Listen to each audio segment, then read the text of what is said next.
19, nag-start ako. Bali, kapapanganak ko pa lang siya 2 months. Wala akong idea sa online selling. Tapos, ang una kong pinasok talaga ay Evidence. Bali, siya talaga yung naging simula ko bilang online seller. Noong 2020, na nagkaroon ng pandemic, mas lumakas si Evidence sa akin. Kaya naging top distributor ako. Tapos, siya yung award na nakuha ko.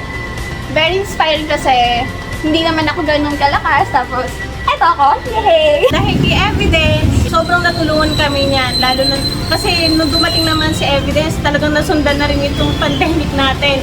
Pero dahil kay Evidence, nakasurvive kami. Tapos, kahit sa posting, sa pagpupush talaga ng product, nakatulong yan para may provide namin yung pangangailangan namin sa pamilya namin. So, thank you talaga sa Evidence. And then, eto, nagkaroon pa ako ng award. Before kasi nilaunch ang Evidence, pinag-isipan niya ng million times. Ibang ano talaga sa masa na mamahalin talaga, hindi lang talaga pera-pera. Thank you CEO, Sir, Ma'am Joy, Sir.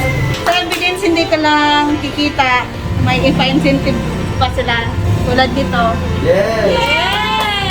Thank you, Ma'am and Sir. Thank you po sa Evidence and sobrang thank you dahil sobrang laki po ng naging part ng Evidence sa business namin. Sobrang laki po ng naitulong sa investment namin and then sa magiging future namin. Totally na bahay. Yun, dun lang din po namin nakita yung sakripisyo na ganun pala talaga dapat yung pag gusto mo yung nangyayari or gusto mo kasi na yung business.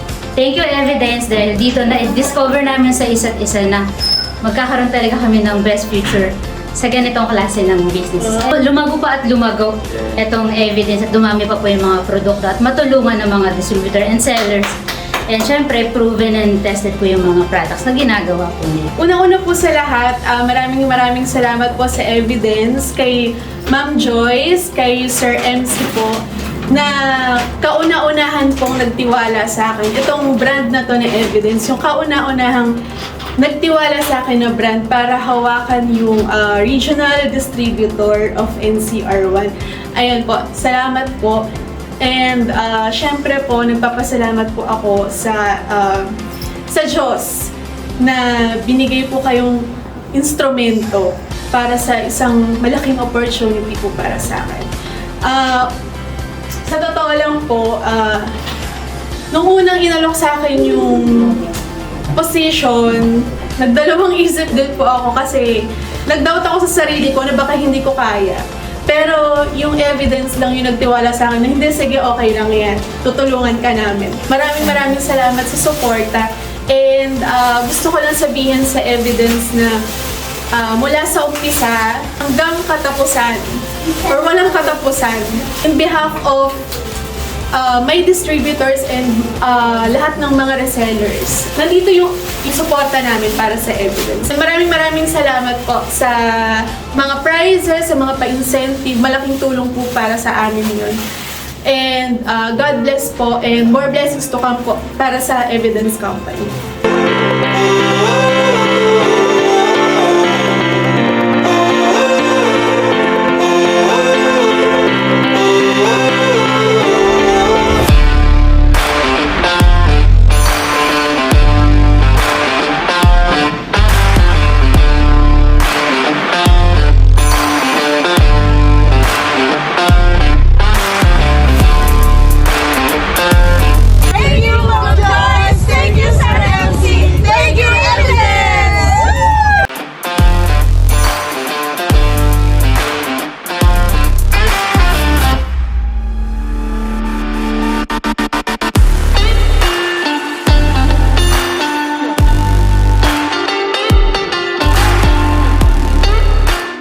My name is Marijoyce M. Hueco, ang CEO ng Evidence Health, Beauty and Skin Essentials. Kami sa Evidence ay hindi titigil sa pagsisikap para sa pagbabago at pagbibigay ng impact sa buhay ng mga tao.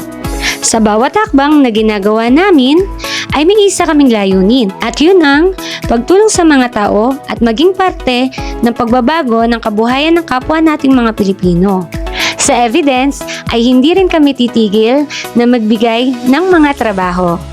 Bilang isang leader ng ating brand, nais kong iparating sa inyo na ang Evidence ay hindi lamang isang skincare company. Sa bawat produkto na aming nilalabas, mayroong taglay na assurance ng kalidad at integridad. Sa bawat serbisyong aming inaalok, mayroong pangako ng pagtulong at suporta sa aming mga kasosyo at distributors. Ang aming tagumpay ay hindi lamang para sa aming sarili, kundi para sa lahat ng taong naniniwala sa aming mission and vision. At hindi nang iwan sa kabila ng mga pagsubok na dumating sa ating brand. Lang mga ka-Evi.